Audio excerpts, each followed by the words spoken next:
10वीं बोर्ड परीक्षा 2024 के लिए कक्षा 10 की गणित का एक पेपर आपके सामने है। और एमपी वालों की जो 13 फरवरी को जो पेपर होने वाला है, 13 फरवरी को आपके गणित का पेपर है। मध्य प्रदेश में 13 फरवरी 2024 को आपके गणित का पेपर होगा। तो गणित का जो ये पेपर है वो काफ़ी इंपॉर्टेंट है। आपको जो अच्छी प्रकार से एमपी वालों को विशेष तौर पे इसको अच्छी प्रकार से तैयार कर लेना है, ताकि आपके जो गणित में आप जो 75 में से 75 मार्क्स है जो प्राप्त कर सकें। तो ये पेपर इंपॉर्टेंट है। साथ ही जो बाकी स्टेट के जो स्टूडेंट हैं वो भी इस वीडियो को शुरू से अंत तक देखना, ताकि इनमें से कई सारे क्वेश्चन भी आपको जो अपनी परीक्षा में देखने को मिलेंगे। तो बाकी जो सब्जेक्ट हैं उनके भी आपको वीडियो मिल जाएंगे। चैनल को सब्सक्राइब करके वो सारे वीडियो प्ले लिस्ट में देख सकते हैं।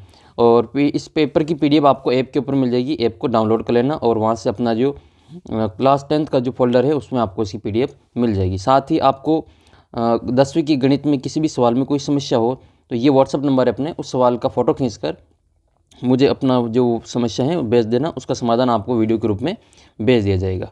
और 10वीं क्लास का जो व्हाट्सअप ग्रुप है उसको भी ज्वाइन कर सकते हैं। उसका भी लिंक वीडियो के नीचे डिस्क्रिप्शन बॉक्स में दे रखा है। तो एमपी बोर्ड के लिए तो इम्पोर्टेंट है ही, साथ ही बाकी जो स्टेट हैं, चाहे वो आप बिहार बोर्ड के स्टूडेंट हो या हरियाणा बोर्ड के या यूपी बोर्ड के या फिर राजस्थान बोर्ड के हो, सभी के लिए ये वीडियो काफ़ी इंपॉर्टेंट है। तो आइए कक्षा 10 की गणित का जो इम्पोर्टेंट क्वेश्चन पेपर इसको हम देख लेते हैं। तो ये एक पेपर आपके सामने है। तो पहला प्रश्न आपके सामने है जिसमें आपको सही विकल्प का चयन करना है। HCF ज्ञात करना है 91 का और 21 का, 21 का और 91 का HCF ज्ञात करना है। MSP ज्ञात करना है। MSP ज्ञात करने के लिए आपको इसका प्राइम फैक्टर निकालना पड़ेगा, गुणनखंड करना पड़ेगा। तो हम यहाँ पे 21 के और 91 के गुणनखंड करेंगे। 21 में देखो 2 का भाग नहीं जाएगा, 3 का भाग देंगे, 7 बार जाएगा। 7 में 7 का भाग 1 बार जाएगा।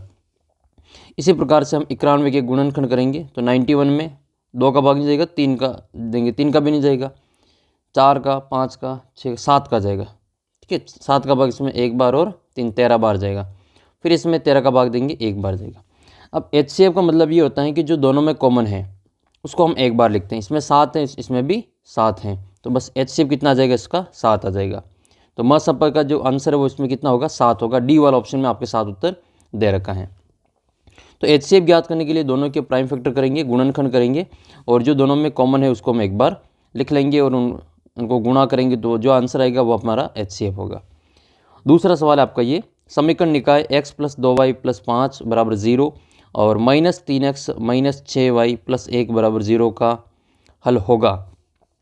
तो इसका जो हल है वो चेक करने के लिए आपको इनके जो अनुपात है वो निकालने पड़ेंगे। या तो हल को ज्ञात कर लो या फिर दूसरा तरीका है कि इनके अनुपातों की तुलना करो। वो क्या है, A1/A2। इसका मान ज्ञात करो। A1 का मान यहाँ पे 1 है, यहाँ पे आएगा 1, और A2 का मान कितना, -3 है। इसी प्रकार से B1/B2 निकालेंगे।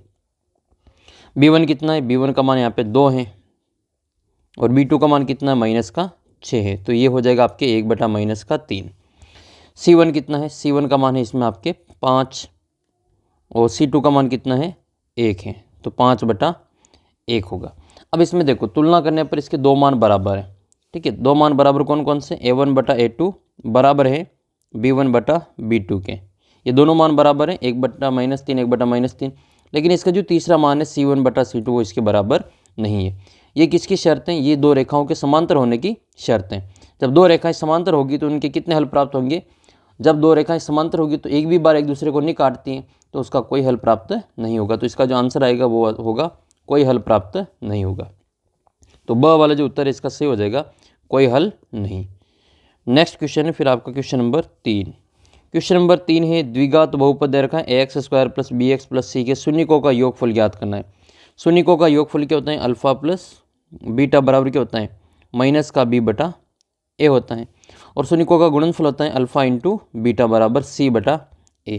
तो हमें योगफल पूछा है, तो योगफल क्या लिखेंगे, माइनस का b/a लिखेंगे। माइनस का b/ जो a है वो आपके ऑप्शन नंबर C में दे रखा है, तो इसका जो आंसर है वो ऑप्शन नंबर C हो जाएगा। ठीक है, तीसरा इसका करेक्ट आंसर होगा। अगला प्रश्न आपके द्विघात समीकरण है 4x² - 4x + 4 = 0। इसके विविक्तिकर का मान ज्ञात करना है। विविक्तिकर क्या होता है, d = b² - 4ac। इसमें a b c का मान निकालो। a बराबर कितना है, 1 है, b बराबर -4 है, और c बराबर +4 है। इन चारों के इसमें मान लिख लो। तो ये हो जाएगा -4 का स्क्वायर -4 × a का मान 1 × सी का मान कितना है, वो भी 4 है। तो 4 -4 का स्क्वायर प्लस के 16 होगा, और -4 को 4 से गुणा करें तो 4 चौक 16 होएगा। तो 16 में से 16 गया तो कितना आया, 0। तो डी का जो मान है वो कितना आया, 0 है। ठीक है, तो इसमें विविक्तिकर का जो मान है वो कितना आएगा, 0 आएगा। अब विविक्तिकर का मान अगर 0 आता है तो उसके मूल कैसे होंगे, मूल पूछ ले कि मूल कैसे होंगे, तो मूल वास्तविक होंगे और समान होंगे या बराबर होंगे। और ये इसका मान 0 से बड़ा आ जाता है, यहाँ पे 1 भी आ जाता है तो इसके मूल वास्तविक और असमान होंगे। इसका मान 0 से छोटा यानी कि माइनस में आता है तो उसके मूल काल्पनिक होते हैं। अगला क्वेश्चन है, क्वेश्चन नंबर है आपके 5। क्वेश्चन नंबर 5 में आपसे पूछा गया है कि वृत्त के किसी बिंदु पर खींची गई स्पर्श रेखा की संख्या कितनी होती है। तो देखो, वृत्त के किसी बिंदु पर, किसी बिंदु का मतलब किसी एक बिंदु की बात हो रही है, तो वृत्त के किसी एक बिंदु पर हम कितनी स्पर्श रेखा खींच सकते हैं। ये वृत्त के ऊपर एक बिंदु है, इससे हम वृत्त के ऊपर कितनी स्पर्श रेखाएं खींच सकते हैं। तो इससे एक बिंदु से वृत्त के ऊपर हम एक ही स्पर्श रेखा खींच सकते हैं। तो इसका जो उत्तर है वो क्या हो जाएगा, 1 हो जाएगा। यही बिंदु वृत्त के अंदर स्थित होता तो फिर हम इससे एक भी स्पर्श रेखा नहीं खींच सकते। अब अंदर है तो एक भी स्पर्श रेखा नहीं खींच पाएंगे, ये स्पर्श रेखा नहीं, ये छेदन रेखा है, छेदक रेखा कहलाती है।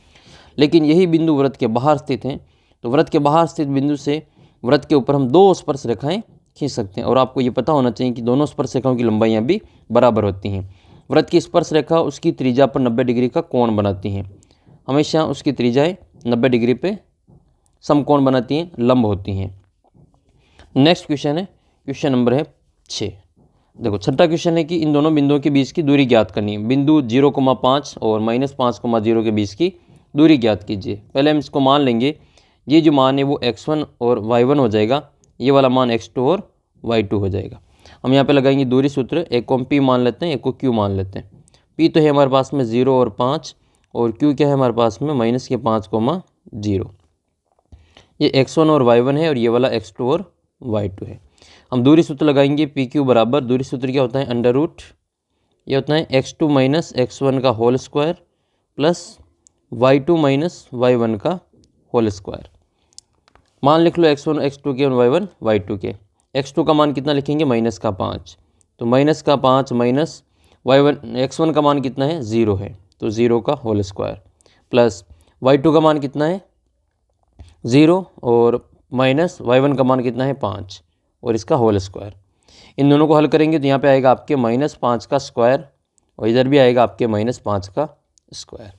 -5 का जब स्क्वायर किया जाता है तो प्लस के 25 बनते हैं, प्लस के 25, और इधर भी क्या बनेंगे, प्लस के 25 बनेंगे। ये प्लस के 25 कितनी बार है, 2 बार, तो जोड़ लेंगे इनको, कितने हो जाएंगे ये प्लस के 25 का, तो ये होगा आपके प्लस के 50 हो जाएंगे।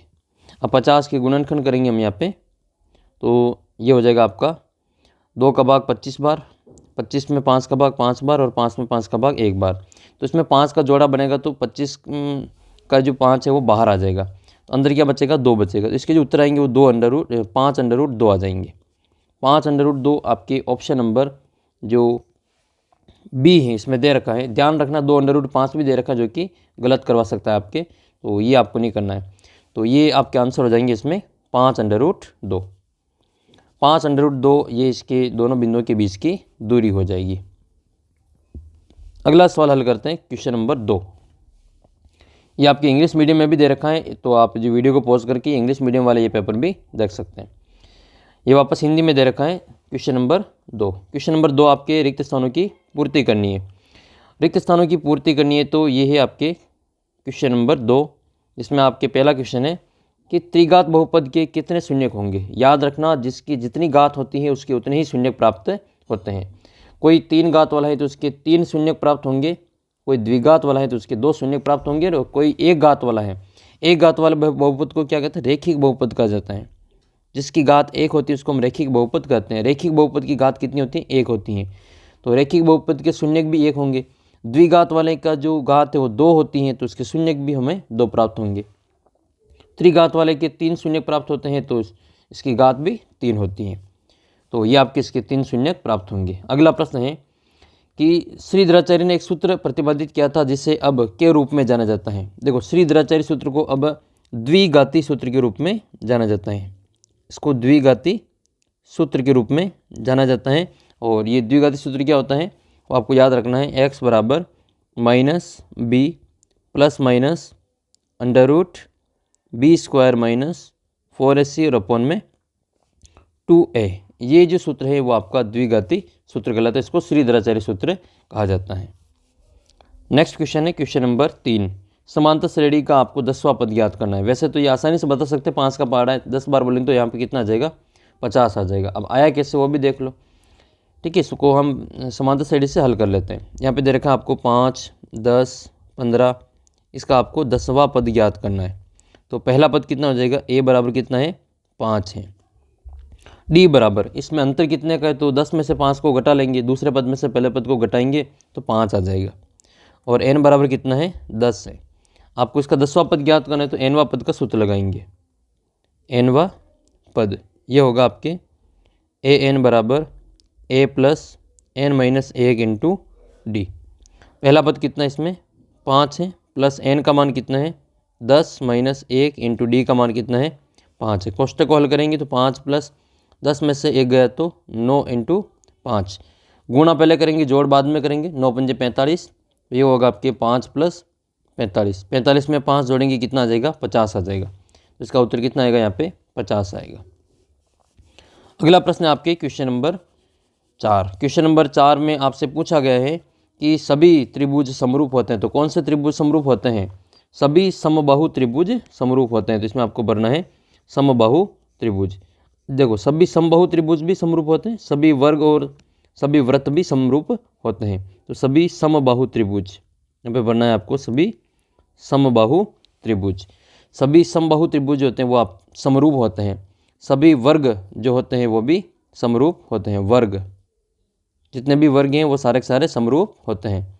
और सारे के सारे जो वृत्त हैं वो भी आपस में समरूप होते हैं। ये 3 चीज़ें हैं, समबाहु त्रिभुज, ये वर्ग हैं, ये वृत्त हैं। ये तीनों ही आपस में क्या होते हैं, ये अपने अपने अनुसार अपने अपने जो आकृति के लिए समरूप होते हैं। नेक्स्ट है, एक निश्चित घटना की प्रायिकता कितनी होती है। तो निश्चित घटना की प्रायिकता कितनी होती है, जो घटना निश्चित होती है उसकी प्रायिकता हमेशा 1 होती है। तो इसका उत्तर कितना लिखेंगे, 1 लिखेंगे। छठा प्रश्न है, त्रिज्या r वाले वृत्त का क्षेत्रफल का सूत्र क्या होगा। r वाले वृत्त का क्षेत्रफल का सूत्र क्या होता है, पाई r स्क्वायर। ये वृत्त का क्षेत्रफल का सूत्र होता है। जबकि वृत्त की जो परिधि होती है, परिधि का सूत्र क्या होता है, 2 पाई r होता है।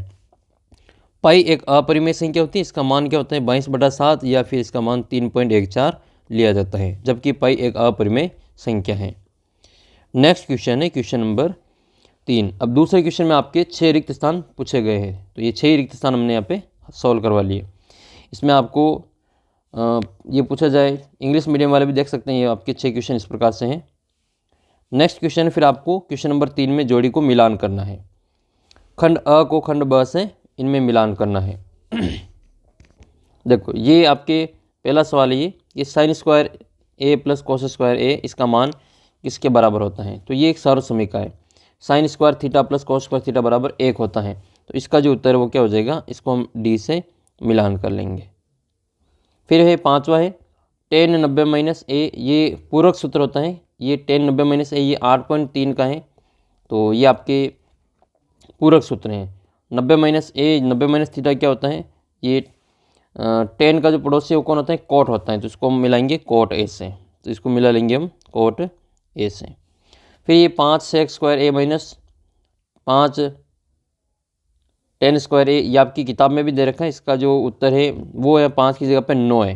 ठीक है, हम इन्होंने 5 कर दिया तो इसका उत्तर 5 आ जाएगा। वहाँ पे 9 दे रखा है किताब में, तो उत्तर भी 9 आ रहे हैं। इसका उत्तर यहाँ पे 5 आएगा, क्योंकि यहाँ पे 5 दे रखा है। 5 बाहर कॉमन आ जाएगा और सूत्र बनेगा ये सेक स्क्वायर ए या sec square theta minus tan square theta. इसका जो मान है वो 1 होता है। तो 5 × 1 बराबर 5 हो जाएगा। तो इसका उत्तर कितना लिखेंगे, 5 लिखेंगे। घनाभ का आयतन लिखना है। तो घनाभ का आयतन क्या होता है, घनाभ का आयतन होता है लंबाई इंटू चौड़ाई इंटू ऊंचाई, या L × B × H होता है। तो LBH हो जाएगा। घनाभ का आयतन क्या होता है, LBH। ये जो लिखा हुआ है भुजा क्यूब, ये घन का आयतन होता है। ये क्यूब का आयतन है, घन का आयतन ये होता है भुजा क्यूब। नेक्स्ट क्वेश्चन है, वर्ग का क्षेत्रफल क्या होता है। तो भुजा का स्क्वायर ये वर्ग का क्षेत्रफल होता है, या फिर ए का स्क्वायर भुजा, ये हमारा वर्ग का क्षेत्रफल होता है। फिर ये PE प्लस PE बार का मान क्या होगा। तो किसी भी घटना के होने की प्रायिकता और उसके नहीं होने की प्रायिकता का जो योग है वो हमेशा क्या होता है, 1 होता है। तो इसको हम 1 से मिलान कर लेंगे। बस ये वाले जो है इसको यहाँ से मिलान कर लेना है। क्वेश्चन नंबर 4 है, प्रत्येक का एक शब्द या एक वाक्य में उत्तर लिखिए। ये आकृति दे रखी है, इसमें आपको पहले में शून्यकों की संख्या बतानी है। तो ये ग्राफ, ये एक्स अक्ष को जितनी बार काटेगा उसके उतने ही शून्य प्राप्त होंगे। ये कितनी बार काट रहा है यहाँ पे, ये काट रहा है यहाँ पे 1 बार, फिर ये 2 बार, फिर ये 3 बार और ये 4 बार काट रहा है एक्स अक्ष को। तो इसके शून्य कितने प्राप्त होंगे, इसके शून्य की संख्या हो जाएगी, यहाँ लिखेंगे हम शून्यकों की संख्या। शून्यकों की संख्या बराबर उत्तर कितना आएगा इसका, शून्यकों की संख्या बराबर उत्तर लिखेंगे इसमें 4। ठीक है, 4 इसके आंसर होंगे। दूसरा प्रश्न है इसमें, सर्वाधिक बारंबारता वाला वर्ग क्या कहलाता है। तो सर्वाधिक बारंबारता वाला जो वर्ग होता है उसको हम बहुलक वर्ग कहते हैं। क्या कहते हैं इसको, बहुलक वर्ग कहा जाता है। सबसे अधिक बारंबारता होती है इसको बहुलक कहते हैं, और वर्ग पूछा है तो ये बहुलक वर्ग कहलाता है। नेक्स्ट है, किसी समांतर श्रेणी के प्रथम n पदों का योग ज्ञात करने का सूत्र लिखिए। इसमें आपको SN वाला सूत्र लगाना है। SN वाला सूत्र क्या होता है, SN वाला सूत्र होता है योग के लिए SN बराबर n/2 कोष्टक 2a + n - 1 × d। ये हमारा प्रथम n पदों का योगफल का सूत्र होता है। ठीक है, तो इसको आपको अच्छी प्रकार से देख लेना है। एक और इसका सूत्र होता है जब अंतिम पद दे रखा हो, तो वो होता है SN बराबर n/2 कोष्टक पहला पद प्लस अंतिम पद। ये भी n पदों का योगफल का सूत्र ही है, लेकिन इसमें अंतिम पद दे रखा हो तब लगाया जाता है। अगला जो प्रश्न है चौथे का, ये चौथा है, उन्नयन कोण की परिभाषा लिखिए। देखो उन्नयन कोण क्या होता है, क्षैतिज रेखा, ये आड़ी रेखा होती है इसको क्षैतिज रेखा कहते हैं। और किसी वस्तु को हम ऊपर से देखते हैं तो अपने आँख के साथ जो कोण रेखा बनती है इसको दृष्टि रेखा कहते हैं। तो क्षैतिज रेखा और ये जो दृष्टि रेखा है इनके साथ जो कोण बनता है इनको हम उन्नयन कोण कहते हैं। तो क्षैतिज रेखा और दृष्टि रेखा के द्वारा जो बीच का जो कोण होता है उसको हम उन्नयन कोण कहते हैं। पांचवा प्रश्न है, स्पर्श रेखा और वृत्त के उपनिष्ठ बिंदु को क्या कहते हैं। तो इसको स्पर्श बिंदु कहा जाता है। इसको क्या कहते हैं, इसको स्पर्श बिंदु कहते हैं। तो यहाँ बनना है आपको स्पर्श बिंदु। ये भी पूछा जा सकता है कि स्पर्श रेखा और वृत्त का जो त्रिज्या होती हैं वो कितने डिग्री का कोण बनाती हैं। तो वो 90 डिग्री का कोण बनाती हैं। शंकु के आयतन का सूत्र लिखिए। इसमें देखो शंकु का आयतन क्या होता है, शंकु का आयतन जो बेलन का आयतन होता है उसमें 3 का भाग दे दो। तो शंकु का आयतन होता है, शंकु का आयतन होता है 1/3 πr²h। ये शंकु का आयतन होता है। जो बेलन का आयतन है πr²h, इसमें हम 1/3 कर लेते हैं तो शंकु का आयतन आ जाता है। तो ये आपके 6 प्रश्न और तैयार हो गए जिसमें आपको एक एक शब्द में उत्तर देना है। अब हम देखते हैं आपके अगला क्वेश्चन जो कि सत्य असत्य वाला है। इसमें भी आपके 6 क्वेश्चन हैं।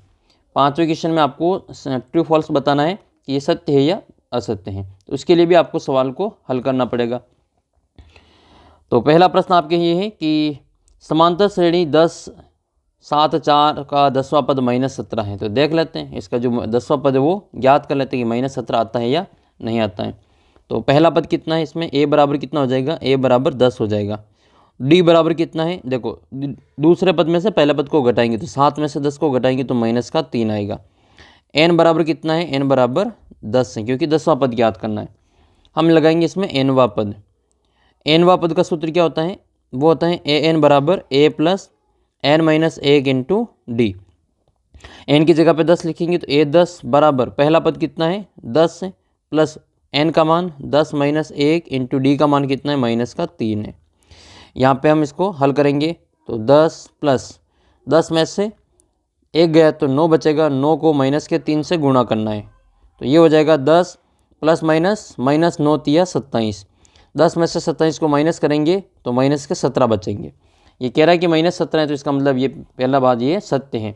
इसमें आपको क्या बनना है, ये सत्य है। यहाँ पर आपको पूरा सवाल सोल्व नहीं करना है, यहाँ तो रफ कार्य करना है। आपको यहाँ पे केवल सत्य असत्य ही लिखना है। तो ये बिल्कुल यहाँ पे क्या है, सत्य है।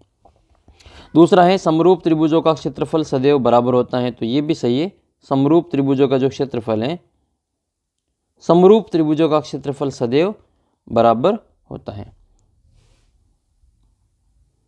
देखो समरूप त्रिभुजों का क्षेत्रफल बराबर नहीं होता है, उनका अनुपात बराबर होता है। ठीक है, तो तो इसमें समरूप त्रिभुजों का क्षेत्रफल बराबर नहीं होता है। समरूप त्रिभुजों का जो क्षेत्रफल है उनका जो संगत भुजाओं का अनुपात है उनके वर्ग के बराबर होता है। ये आपके असत्य हो जाएगा। नेक्स्ट है स्पर्श रेखा ही छेदक रेखा होती हैं, तो ये गलत है। स्पर्श रेखा को हम छेदक रेखा नहीं कह सकते हैं। छेदक रेखा अलग होती है, स्पर्श रेखा अलग होती है, तो ये आपका असत्य होगा, असत्य। अर्धगोले के आयतन का सूत्र है 4/3 पाई आर क्यूब, तो ये तो पूर्ण गोले का आयतन का सूत्र है। अर्धगोले का आयतन का सूत्र होता है 2/3 पाई आर क्यूब होता है, तो ये भी आपका असत्य होगा। नेक्स्ट है कोण थीटा वाले त्रिज्यखंड के संगत चाप की लंबाई θ/360 × 2 पाई आर होता है, ये सत्य है। फिर आपके अगला प्रश्न है ये कि दो समरूप त्रिभुजों की संगत भुजाएं समानुपाती होती थी। हाँ, ये बिल्कुल सही है। दो समरूप त्रिभुजों की जो संगत भुजाएं होती है वो समानुपाती होती हैं, ये सत्य होगा। तो आपको सवाल देखने पड़ेंगे, हल करने पड़ेंगे, तभी आपको पता चलेगा कि ये सत्य है या असत्य है। अब हम देखते हैं आपकी क्वेश्चन नंबर 6। देखो अब तक हमने आपके जो 5 क्वेश्चन सोल्व कर लिए। इसमें पहले में ऑब्जेक्टिव थे, दूसरे में आपके रिक्त स्थान वाले थे, तीसरे में आपके मिलान करने वाले थे और चौथे में आपके सत्य असत्य थे। तो ये आपके कितने क्वेश्चन हो गए टोटल? ये क्वेश्चन हो गए, और पाँचवें में आपके हैं सत्य असत्य। तो ये 30 क्वेश्चन हो गए, 30 नंबर के। अब आपको उसमें कुछ ज़्यादा करना नहीं था, केवल एक एक लाइन के एक एक शब्द के उत्तर हैं, 30 नंबर के हैं। तो इन प्रश्नों को अच्छे से तैयार करना, 30 नंबर आप आराम से प्राप्त कर लेंगे। फिर आपके जो क्वेश्चन नंबर 6 है वो आपके 2 नंबर का है, ये आपके 2 नंबर का आएगा। तो इसको हम यहाँ पे हल करते हैं। 140 को अभाज्य गुणनखंड के गुणनफल के रूप में व्यक्त करना है। तो पहले तो इसको 140 के अभाज्य गुणनखंड करते हैं। तो यहाँ पे लिखेंगे हम 140। सबसे पहले 2 का भाग देंगे, लास्ट में 0 है तो 2 का भाग जाएगा इसमें 70 बार। 2 का भाग देना मतलब आधा करना होता है। 2 का भाग 70 में जाएगा 35 बार। 35 में 2 का नहीं जाएगा, 3 का भी नहीं जाएगा, 5 का देंगे 7 बार जाएगा, फिर 7 में 7 का 1 बार जाएगा। अब इसको अभाज्य गुणनखंड के गुणनफल के रूप में लिखना है। तो ये लिखेंगे हम 140 बराबर 2 × 2 × 5 × 7। देखो इसमें आपको केवल गुणनफल के रूप में ही पूछा तो आपको यहाँ तक ही करना है। अगर इसी सवाल में आपको पूछ लेते इसको घात के रूप में लिखो, तो फिर इसकी घात के रूप में लिखते हैं घात रूप। घात रूप क्या होता है? 2 की घात 2 × 5 की घात 1 × 7 की घात 1। इसी में अगर घातों का अगर योग पूछे तो 2 की घात 2, 5 की घात 1 और 7 की घात 1 है। तो घातों का योग क्या हो जाएगा? घातों का योग। जैसा सवाल पूछे वैसा जवाब देना है। तो 2 + 1 + 1 बराबर कितना आएगा? 2 + 1 + 1 बराबर 4 आएगा। तो घातों का योग इसमें 4 है और घात रूप में ये इस रूप में लिखना है। फिर आपके इसमें अगला सवाल है जिसमें ये दे रखा है कि HCF दे रखा है 2 संख्याओं का 9, इनका LCM ज्ञात करना है। 2 संख्या दे रखी है, इनका LCM और HCF हमें दे रखा है। तो इसको भी हम यहाँ पे हल कर लेते हैं। सूत्र है हमारे पास में, पहले AB का मान लिख लेते हैं। A कितना इसमें 306 है और B कितना है हमारे पास में इसमें 657 है। और इसमें HCF दे रखा है 9, HCF बराबर 9 है। हमें ज्ञात करना है इनका LCM, LCM बराबर हमें ज्ञात करना है।